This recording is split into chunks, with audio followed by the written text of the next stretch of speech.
ሃይ ሰላም፣ እንዴት አላችሁ? ደህና ናችሁ ወይ? ካሜራ እንደዚህ ሴታፕ አድርጎ ከዛ እንዴት ተስተካክሎ ምናምን ማውራት ማለት ነው። ኢትስ ዊርድ በጣም ነው ብታዩ እንትን የሚለው መልመድ የሚያቅተው። እንዴት ናችሁ? ደህና ናችሁ ወይ? እንዴት ሰነበታችሁ? ሳምንታችሁ እንዴት አለፈ? ቫላንታይንስ ዳይ ዛሬ ፍቅረኛሞች ቀን እየተከበረ ነው። ቅዳሜ ነው ሪከርድ እያደረግኩላችሁ ያለሁት ይህንን ቪዲዮ እና የፍቅረኛሞች ቀን እየተከበረ ነው። አይገባኝም፣ ብዙ ሰፖርት ማደርግ ሰው አይደለሁም። ይሄ የእናት የፍቅረኛ የእንትን ቀን ሲከበር ይላል ውስጥ አይ ዶንት ኖ ወይ ስለሌለኝ ይሆናል ፍቅረኛ። ለማንኛውም የምታከብሩ ሰዎች ሃፒ ቫላንታይንስ ዴይ፣ ለማታከብሩ ሰዎች ብቻችሁን አይደላችሁም። እዚህም እንደዛው ነው። እንዴት አላችሁ? ደህና ናችሁ ወይ? ሳምንታችሁ እንዴት ነበረ? እንደው በማያገባን ሶሻል ሚዲያው የማያገባንን አጀንዳ ሲያቃብለን ሰነበተ። ብዙ ነገር ታዘብን።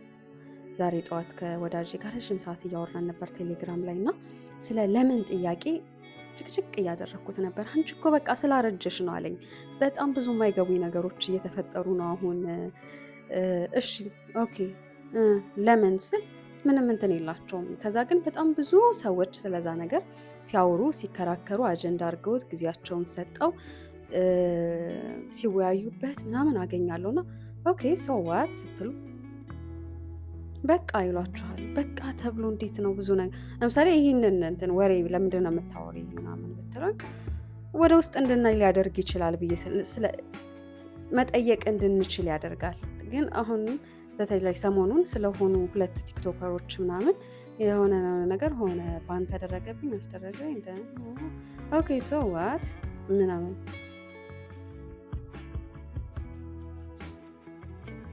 ብቻ ብዙ ለምን ብላችሁ ስትጠይቁ አያችኋ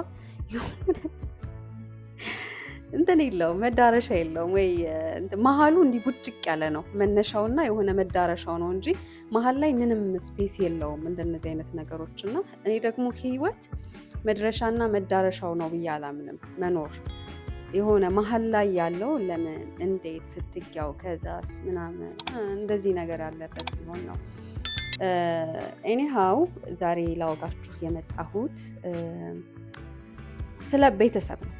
ፊኪ ኦፍ ሶሻል ሚዲያ ላይም የሆነ ቻፕተሩ ላይ ስለ ቤተሰብ ያወጋል።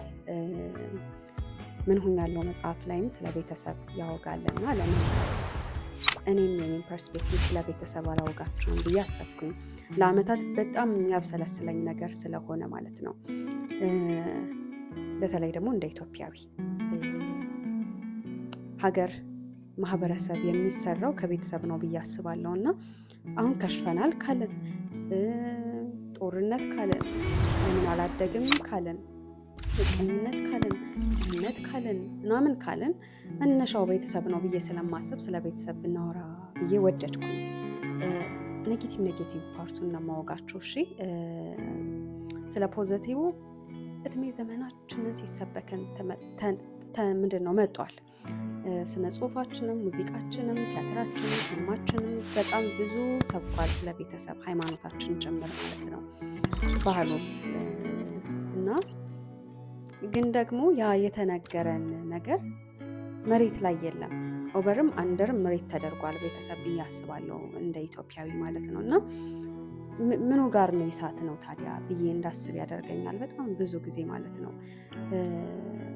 ሶሪ ለዚህ ቃል በተለይ ይሄ የኔ ዘመን ወጣት ከ25 እስከ 35 ያለው ወጣት ቶክሲክ ቤተሰብ ነው ያሳደገው። እና የቱ ጋር ነው የሳት ነው?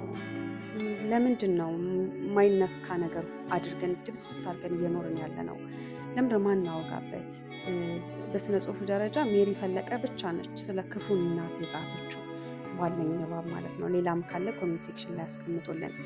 ከዛ ውጪ በቃ እናቴ ክፉ ናት ካለች አባቴ ክፉ ነው ቤተሰቦቼ እንዲህ ናቸው ካሉ እርግጥ አሁን ቁስላቸውን የሚሸጡ ሰዎች ደፍረው እያወጉ እናገኛቸዋለን። ግን የሚጋባ ቁስል ስለሆነ ብዙ እሱን አልደግፈንም። እኔ ፐርሰናል ሆኖ ሳይሆን ኢንጀነራል ሲወራ መፍትሄ ሊመጣ ይችላል ብዬ አስባለሁ።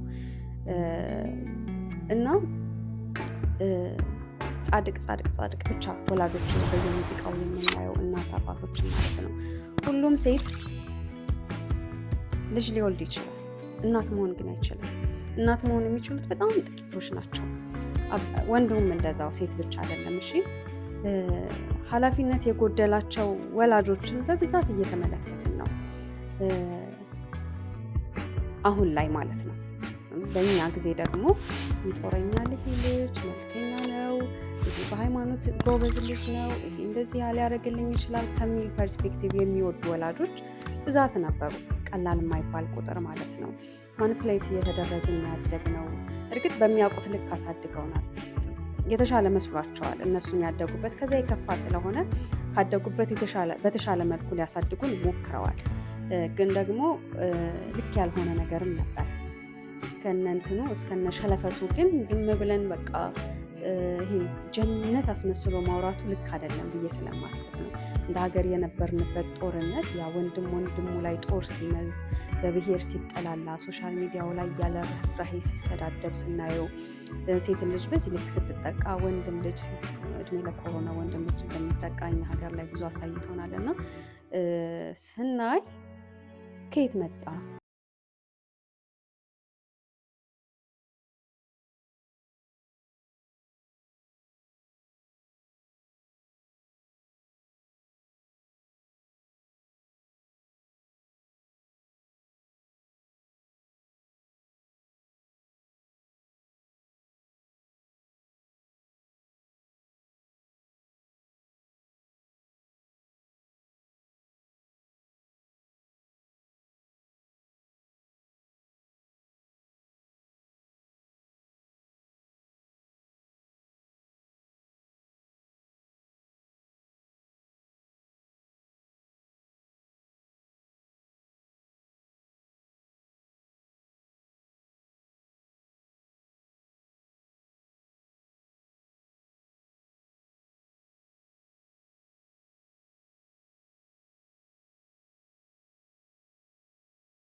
ብዙ ነገር እኔ ራሱ ሳወራ ማለት ነው ያልተለመደ ነገር ስለሆነ አፌን ያዝ ያዝ ምናምን ያደርገዋል እና ግን ቤተሰባዊነትን እንደዚህ ቦንድ ያደረግንበት መልኩ